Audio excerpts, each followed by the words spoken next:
kami kumain, guys. Punta naman kami dito sa may Green Hills. And hindi ko alam kung ano yung mga mabibili namin today. Pero ayun, tatawid lang kami ni El. And pasensya na guys, hindi ko kasi dala yung aking microphone. Kaya yung mga noise na nasa paligid naririnig. Okay guys, ito yung first namin itatry ni El. Itong pork floss na... Alam ko guys, ito siya eh. Ito. For only 600. Naka 0.5 ba? Ito, naka-sale siya for buy 2, get 1 free. For 600 pesos. Tapos ito naman kanilang bacon barbecue na honey flavor. Ayan. Same lang din, buy 2, get 1 free. Hindi ko alam kung ano to guys. Ayan. Ito naman, 320. Itong bacon, 100 pesos lang. Tapos, basta marami rin dito. Merong mochi. Tapos, some goodies nila dito. Ano yung gusto mo sanang biling kanina? Milkshake. Okay naman yung lasa ng pork floss. Pero, ang hinahanap ko kasi na lasa is yung katulad sa bread talk. Yung mga pork floss nila doon. And, so far, ang dami ng restaurants na naka-open dito sa bagong Green Hills Mall. Sabi mo, hindi mo pupunta. Ano ba? Umuti naman siya. Umuti na. Dito sa isang resto, ayan si El, merong century egg. Ayun o. Dito naman sa kanilang ref, meron ding ayun, classic hakaw and pork sham. Tapos meron din dito. Ito. Kutsay dang. Parang natutukso ako. Teka. Ako kasi yung charger ko guys. Parang natutukso ako bumili ng phone or ng tablet. Pero hindi ko alam kasi hindi pa naman ako nakakapagbitaw ng salita or ng talagang decision kung bibili ba ako ng iPad or ng iPhone. Pero ngayon, ang pinapagawa ni El is yung camera ng kanyang phone. So, kanina, iniwan ko muna sa El kasi punta muna akong restroom saglit. So, kanina, nagtitingin-tingin si El ng mga labubu. And, nasaktuhan na merong mga stores dito sa Green Hills na mabibilan talaga ng legit at original na labubu item. Okay, ang daming different styles or designs ng mga Hot Wheels for only 100 pesos each. Alam ko ito, tsaka yung nasa baba. Pero itong mga nasa taas, ayun, 220, may 150, 170. Pero, ayan, check natin. Meron din palang, ano tawag dito, the cars. Ayan. So guys, pumasok ako dito sa isang toy store and nagtitingin-tingin. So, ang bala ko talagang, ang binivisualize ko dati, gusto ko magkaroon ng mga cars collection. Pero, hindi ko pa siya naitutuloy gawa ng pinag-iisipan ko pa. Kasi, although meron ako mga laruan from Jollibee, yung mga toys nila na galing sa Happy Meal. Pero kasi baka kasi hindi ko sila maalagaan or ano.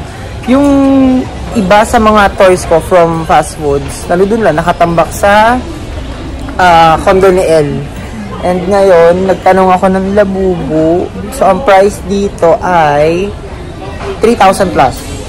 Pero meron ako nakita ditong LQL. Ayan. 300 pesos for 4 pieces na girls toy. And meron din sila dito. Ito si Buzz Lightyear na 1.5. Tapos, ito, Woody's. Tapos ito naman si, ano ba? Ito pala si Jessie. Sorry, pangalan pala yun. Ito si Jessie. Ito si Woody.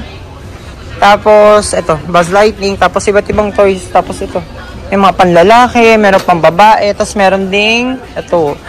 Oh my God! Merong Plants vs. Zombies. Ang cute! Teka nga. Ito, meron Peppa Pig din.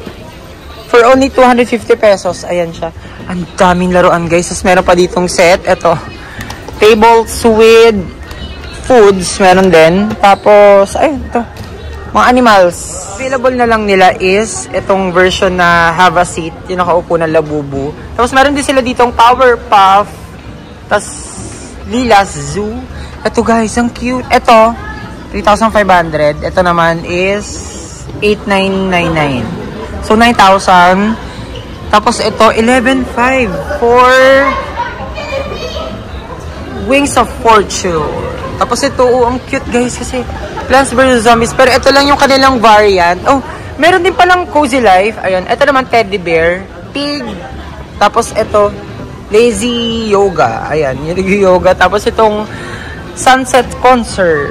Ayun, basta ang dami guys. Dito to sa may GH Minicon. Ayun. Dito naman sa ito, Gaming Hub. Ito, meron silang mga malalaking size ng ito, Labubu. Tapos meron din ganito. Meron ding shade si Labubu. Ayan. Tapos, di ko alam kung anong tawag sa ganitong toy. Ayan. Tapos ayun, may malalaki din. Ah! Ito, 100,000. Kasi 9,999. Tapos, ito, walang price kasi. Even ito, wala rin siyang nakalagay na price. Pero, ito, wala din. So, ang cute! Okay guys, yung Labubu na color brown, 25 or 30 something. Pero, not sure. Pero grabe, ang mahal. Tapos, meron naman akong tinanungan doon na parang tinanong ko anong zodiac sign. Yun naman, for 1.5. Pero, since hindi nga ako into charms or yung kung tawagin nila ngayon is anik sa bag kasi naglalagay. Pero ito lang yung anak-anik ko ngayon sa bag guys. Ayan, bumili lang si Elle ng fruits na orange. Tapos nilagay ko lang siya dyan sa bag kasi mas gusto ko yung hands-free ako. Yung wala akong ibang binibit-bit. Nasa bag ko lang siya. Nakatay na ganyan. Ay. Okay. Dahil kakatapos na namin mag-Green Hills, punta kami dito sa Good Pastry. Sa may tapat lang to guys ng Opulence. Yung bilihan ng mga plates. So, yun yung parang fornicetti pala siya. Oh. Guys, ang daming masasarap na bread. So, iba't ibang guys. Next destination, dito naman sa may, ayan, sa may carousel. Ayan, ito puro naman ice creams. Tapos, ayun, ang dami ice creams. Lahat yan, yung kaba na yan, puro mga ice creams lang. Ano?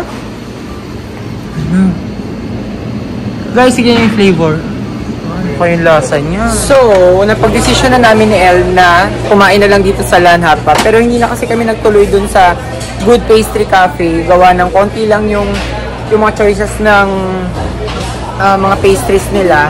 And night na. So, kailangan namin kumain talaga ng healthy. So, ayun.